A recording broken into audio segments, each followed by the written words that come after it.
Continuando então a nossa aula 7ª sobre planejamento e controle, nosso último conteúdo. Então terminaremos a nossa aula com este vídeo, o último conteúdo, atividades de planejamento e controle. Vou dar sequência com um exemplo da aula anterior. Então, vou dar um exemplo aqui de regra de sequenciamento. É um exercício resolvido que também está no livro de vocês. Se quiserem dar uma olhada de forma mais específica, se tiver alguma dúvida, consultem o livro de vocês. Tá? Então, esse exemplo ele vai levar em consideração 3 tipos de sequenciamento, não os 7, dá para fazer com 7 também, mas levando em consideração somente os 3, para a tomada de decisão, qual deles é melhor. Né? Então, vamos trabalhar aqui com o exercício resolvido e o caso é o seguinte. Steve Smith é designer de websites em uma escola de administração. Retornando de suas férias anuais, recebeu a incumbência de 5 novos trabalhos de design. Ele atribui aos trabalhos os códigos de A a E. Steve precisa decidir em qual sequência realizar os trabalhos. Deseja, ao mesmo tempo, minimizar o tempo médio que os trabalhos permanecem em seu escritório e, se possível, cumprir os prazos, tempos de entrega, alocados a cada trabalho. Sua primeira ideia é fazer os trabalhos na ordem em que os recebeu, isso é, o primeiro a entrar é o primeiro a sair. Então, vou dar o exemplo agora na figurinha adiante. Pessoal, então prestem bastante atenção, porque nós vamos fazer uma atividade desse conteúdo muito parecida com essa daqui, tá? Então, Steve, a primeira regra de sequenciamento que ele usou foi o primeiro a entrar, o primeiro a sair, a FIFO, né? Então, primeira coluna aqui, a sequência de trabalhos. O primeiro que entrou foi A, o segundo B, o terceiro C, o quarto D e o quinto E. Tempo de processo em dias para cada um desses trabalhos. O A é gasto 5 dias para fazer, o B 3 dias, o C levam 6 dias, o D 2 dias e o E 1 dia. Então, o início, né? Então, 5 se inicia no dia 0, obviamente. O B se inicia no dia 5, né? Então, 5 mais 0, 5. O C se inicia no dia 8, 5 mais 3 de B, 8. O D se inicia no dia 14, 8 mais 6, 14. E o E se inicia no 16º dia. Então, 14 mais 2, 16. Essa coluna não é tão importante para vocês decidirem, tá? A primeira informação agora é essa do término. Então, assim, o processo A, ele inicia no dia 0 e termina no dia 5. Então, término, dia 5. O processo B, ele inicia no dia 5. Então, basta vocês fazerem a somatória aqui agora. Ó. 5 mais quantos dias que B gasta? 3. Então, 5 mais 3, 8. No término de B, então, 8. O C, então, você pega aqui, o C inicia no dia 8. 8 mais quanto que é o tempo de processo C? 6. 8 mais 6, 14. Termina no 14º dia. O D, então, vocês vão pegar aqui 14, mas quanto tempo que gasta o D? 2 dias. 14 mais 2, 16. O E, ele então se inicia em 16, né? Quanto tempo ele gasta? Um dia. 16 mais 1, 17. Então, a primeira informação fundamental para vocês aqui, façam a somatória desse tempo de término, tá? Então, 5 mais 8 mais 14 mais 16 mais 17. Tempo total de processo, 60. Tempo total de processo, 60. Isso significa dizer que o tempo médio de processos, são 5 processos, né? 60 dividido por 5, tempo médio de processo, 12. Então, vamos lá. Ó, próxima coluna depois do término, data prometida. Não é o sequenciamento, tá? Essa data prometida aqui é o tempo que ele prometeu entregar. Então, assim, o A, ele prometeu entregar em 6 dias, no dia 6. O B, no dia 5. O C, no dia 8. O D, no dia 7. E o E, no dia 3. Então, tá tudo bagunçado aqui, ó. Então, o que que isso vai acarretar? Vamos lá, a última coluna. Vamos calcular o atraso em dias. Então, se o A ele prometeu entregar no dia 6 e ele terminou, pega a coluna do término, no dia 5, teve atraso em dias? Não. Se ele prometeu entregar em 6 e entregou no dia 5, zero de atraso. Então, zero. Então, o B, ele prometeu entregar no dia 5, ele terminou no dia 8. Tem atraso? Sim, 3 dias. O C, ele prometeu entregar no dia 8, ele terminou no dia 14. Tem atraso? Sim, 6 dias. O D, ele prometeu entregar no dia 7, ele terminou no dia 16. Tem atraso? Sim, 16 menos 7, 9 dias. E o E, ele prometeu entregar no dia 3, gastaram 17 dias. Tem atraso? Sim, 17 menos 3, 14.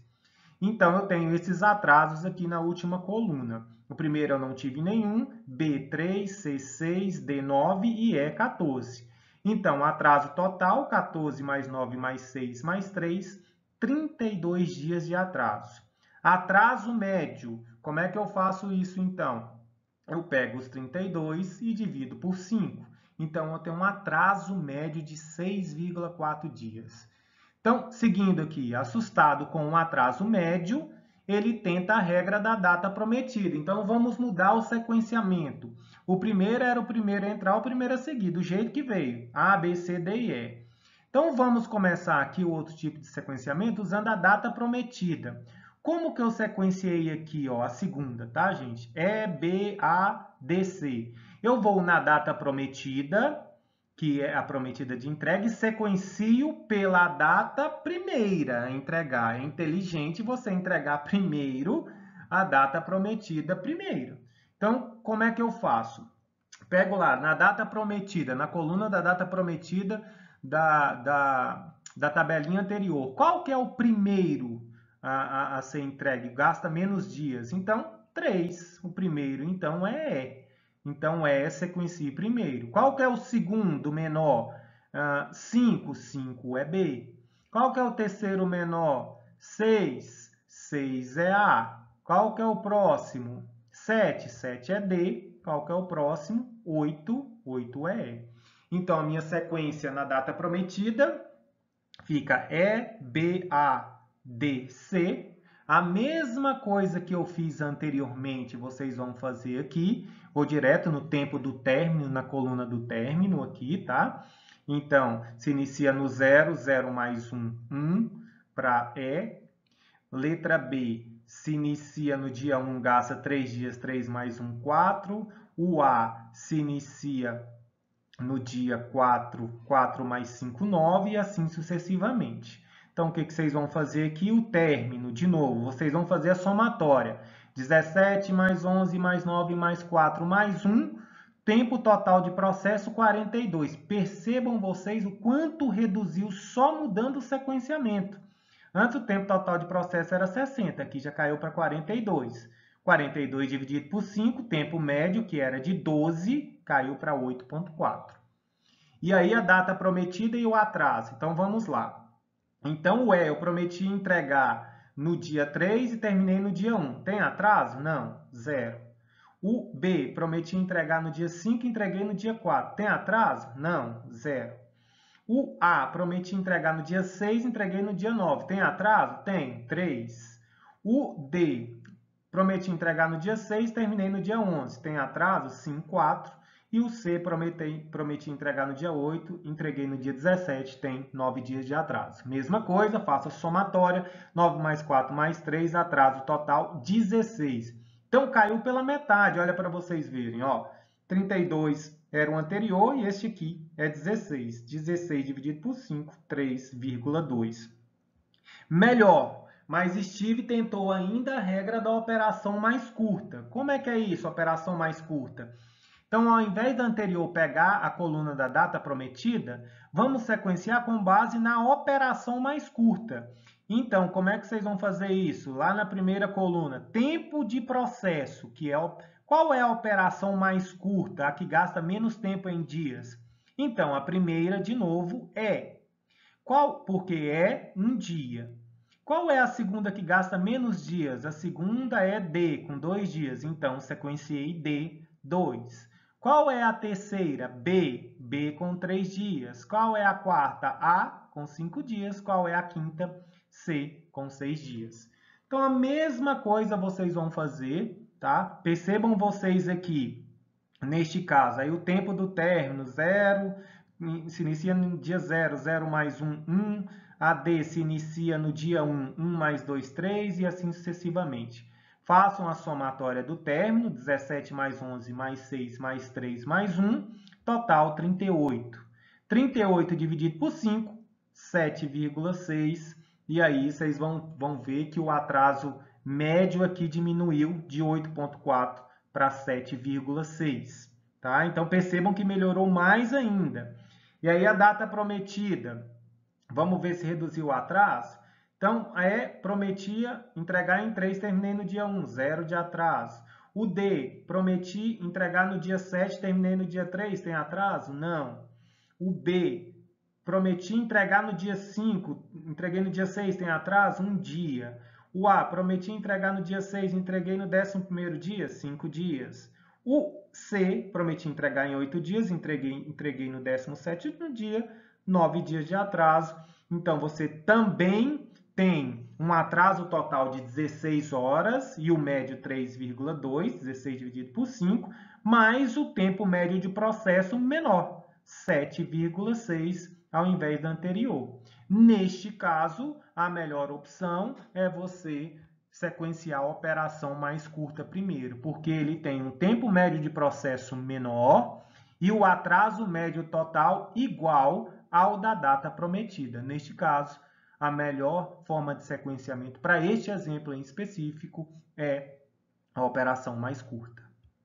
Resuminho, a regra FIFO, tempo médio de processo em dias 12, atraso médio 6,4, data prometida, tempo médio de processo em dia 8,4, atraso médio 3,2, e a operação mais curta, nesse caso a melhor, 7,6 dias e o atraso médio 3,2. Então, neste caso, de novo, ratificando a operação mais curta, a melhor opção. No final, a última atividade de planejamento e controle é a programação, que é quando fazer, né? Então, cronograma detalhado mostrando em que momento os trabalhos devem começar e quando terminar. Então, provavelmente, todos vocês já tiveram contato com algum cronograma e a programação serve justamente para isso, né? Para ver assim, onde que eu estou, qual que é a minha programação, eu estou atrasado, eu estou adiantado, então o cronograma ele ajuda bastante nessa questão da programação. Então, falando da programação, eu tenho duas abordagens de programação, programação para frente e programação para trás, que eu vou falar já na sequência.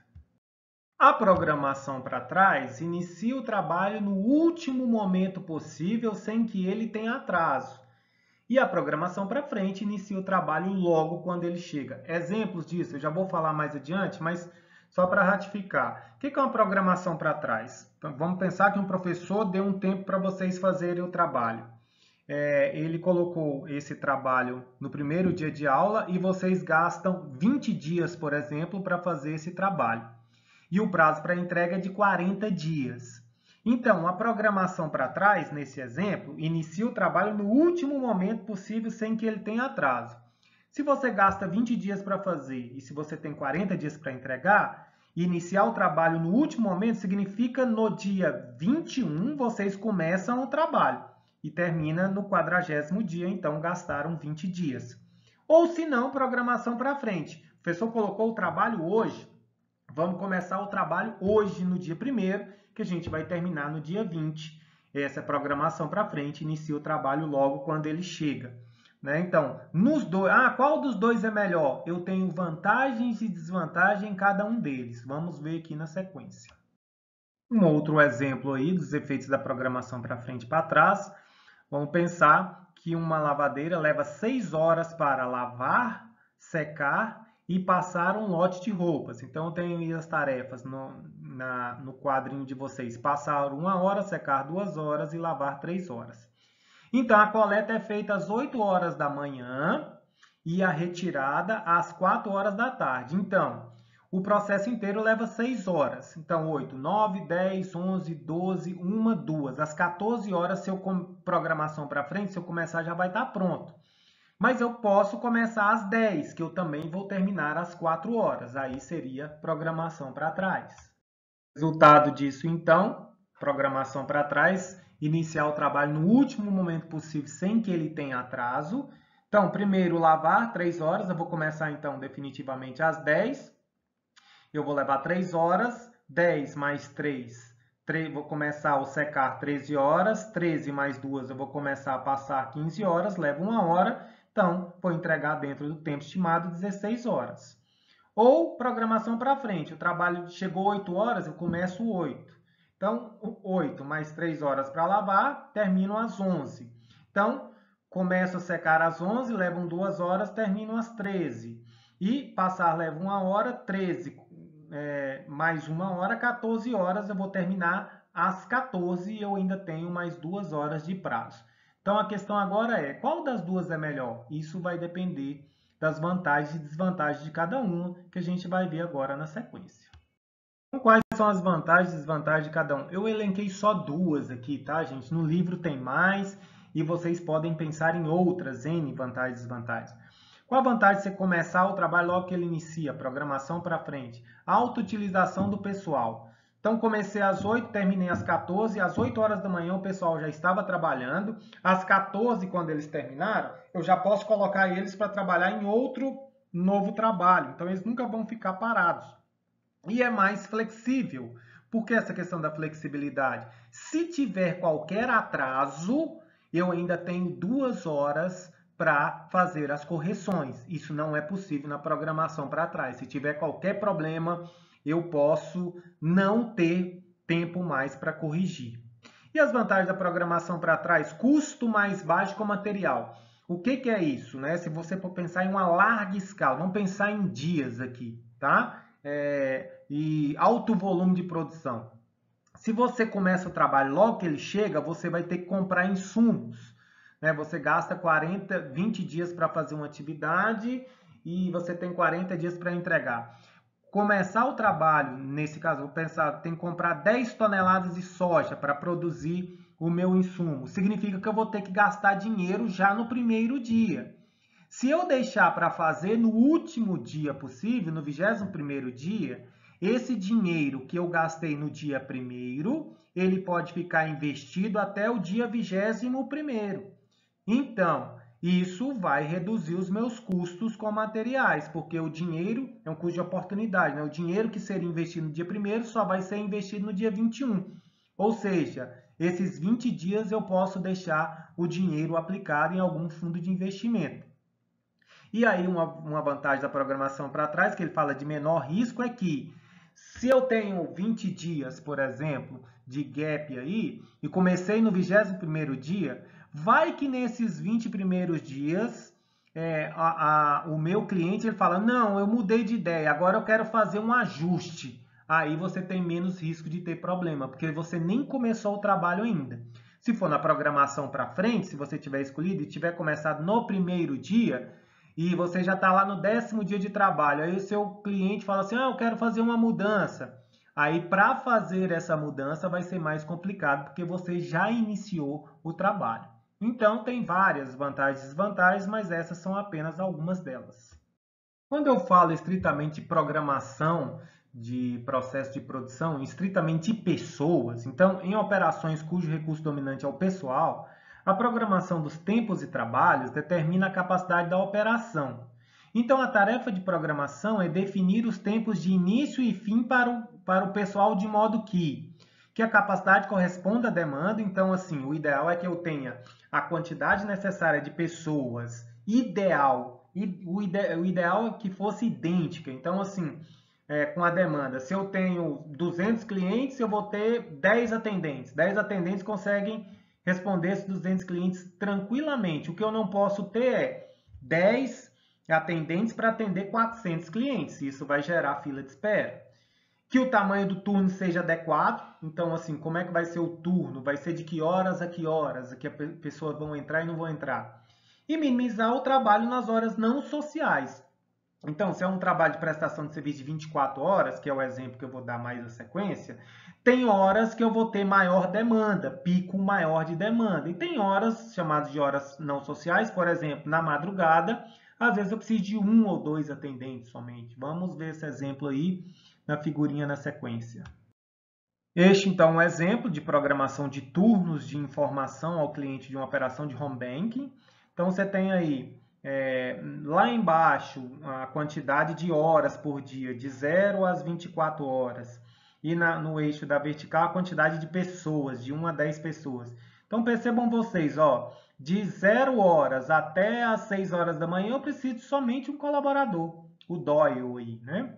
À medida que o tempo vai passando, olha, a partir de 6 às 8 eu já vou precisar do Doyle, o Buxton já vai ter entrado e o Alton também. Então, assim, começa a aumentar a minha demanda. Então, eu preciso ter mais gente para atender esse pessoal.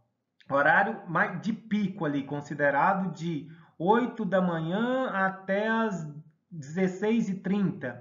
Então, vou precisar de 10 pessoas para atender. Passou das 16 horas, a demanda começa a diminuir. Quando chega lá em 23 horas, de 22 às 24 horas, então eu vou precisar de só mais um atendente também, que é o Gray. Então, isso é importante em programação de padrão de trabalho. Ter a quantidade de pessoas necessária para atender a demanda, a depender da sua oscilação. Ou seja, vai ter momentos que vão precisar de mais colaboradores para atender os clientes, porque a demanda vai ser maior, em outros momentos que eu preciso ter poucos, né, que a demanda vai ser menor. Então, relembrando de novo a função do planejamento e controle, que a gente colocou lá no primeiro slide, que é conciliar capacidade e demanda. A função de planejamento e controle é conciliar capacidade e demanda. E essa figurinha aqui ela é emblemática. Eu estou conciliando a minha capacidade de um lado com a demanda de outro. Eu havia dito que a programação era a última, mas era a penúltima, né? Então, a última etapa de planejamento e controle é justamente a parte de monitoramento e controle. As atividades estão conforme o planejado? Lembrem que eu disse para vocês o que é o controle? É intervenção. Né? Se tiver conforme o planejado, ótimo, deixa fluir. Se tiver alguma coisa fora do planejado, o que eu faço? Intervenho, corrijo, controlo. Tá? Intervenho, corrijo, controlo. E tem dois tipos de monitoramento e controle, que é o sistema puxado e o sistema empurrado, que eu vou falar já na sequência.